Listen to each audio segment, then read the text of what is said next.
Hi, my name is Destiny and welcome to my YouTube channel. Our day. Help sis.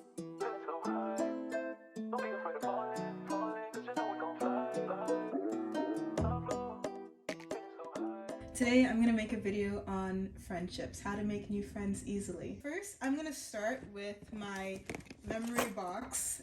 My memory box is essentially this box with 1,000,001 souvenirs. There's this one particular letter written to me by my friend when she was moving to a new city. Within this letter, my friend gave me the recipe to friendship. The recipe to friendship reads, I can't pronounce this word. Okay, Google. How do you say reciprocity? That's pronounced reciprocity. Reciprocity. But it's 2.5 cups of reciprocity. 2 cups of trust, 1 cup of vulnerability, half a cup of making each other better, 1/3 cup of boundaries, 3 tablespoons of shared interest, a dash of respect, and fun to taste. The instructions read, bake with love, enjoy. These are the green flags to look for in making new friends. The red flags are if they're constantly excluding you, if they criticize you, if they complain often, conversations are one-sided, and they seek to compete with you.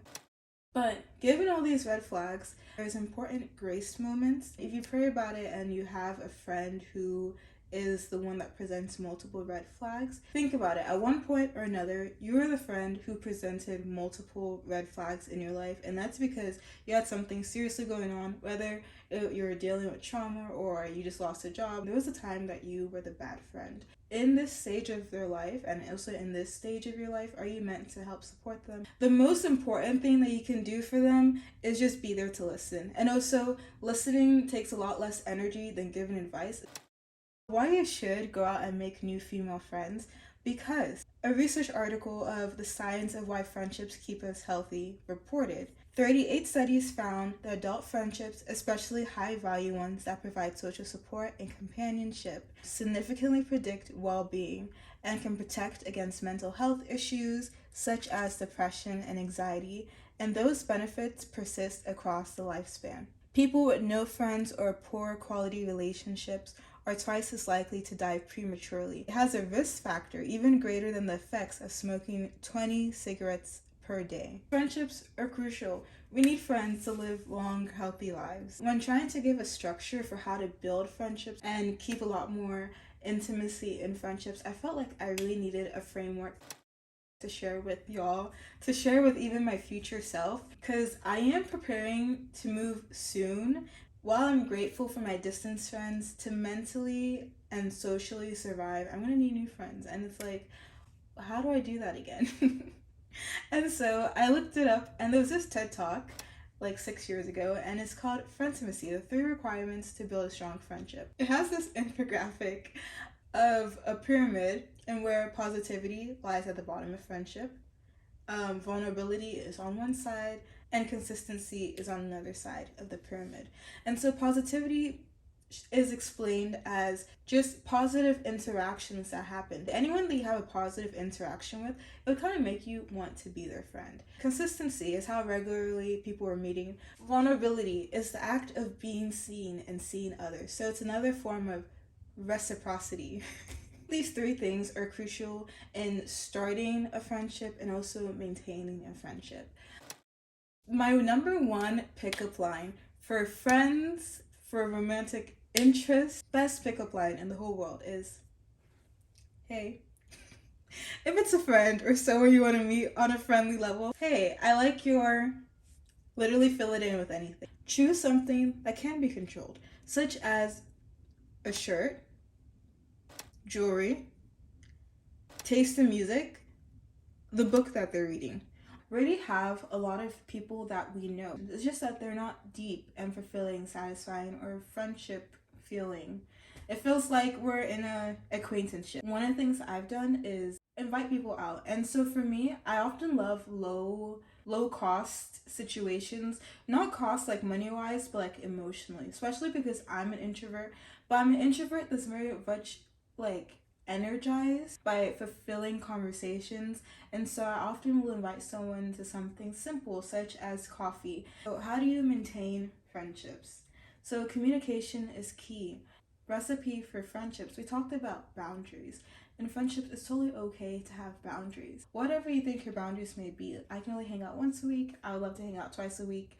I can't take phone calls all the time. I love texting. The phrases that you can say. And those are actually quite opposite for me. I'm the person that loves hanging out at least once a week. I'm the person that prefers a phone call to a text. Say yes to more opportunities. That's another way to maintain friendship. A lot of my friends, I do hang out one-on-one with them, but when they invite me for group things, I feel like it's important to show up because they're kind of not like just expecting your presence, but they feel comfortable enough to like mingle you in with the whole group. So it's okay to say yes to group activities. It's okay to say yes to more opportunities to go out. It's okay to cancel. Just be like, thank you for the invitation.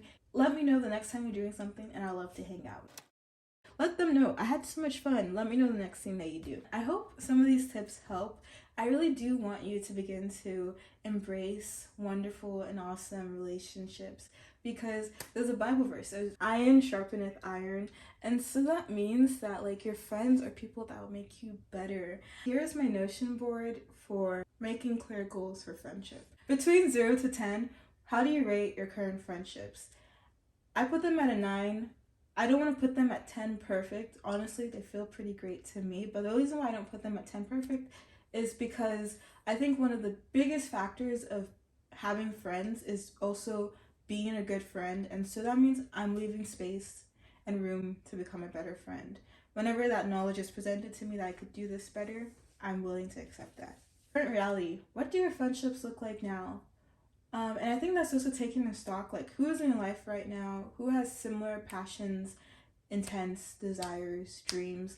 Like, is there someone that like is working towards something similar to you and you could like do it with them or like not do it with them, but like encourage them as well? So taking stock of who's already around you. Maybe there's someone that you think is really cool and you want to be their friend. I think you feel like you just aren't their friend or you don't hang out as much. Take stock of like, why do you think that person is so cool?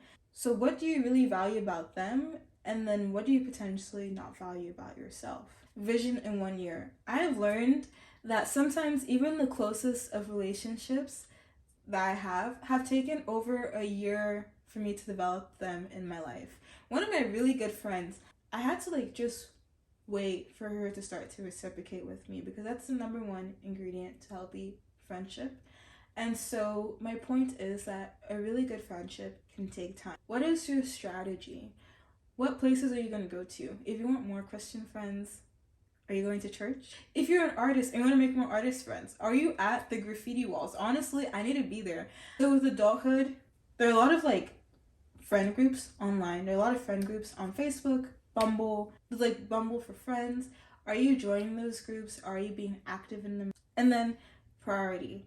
Is this a low or high priority in your life? I hope these tips were useful into creating, growing, and developing and strengthening healthy female friendships. Share with me one thing that you found particularly interesting or helpful in this video.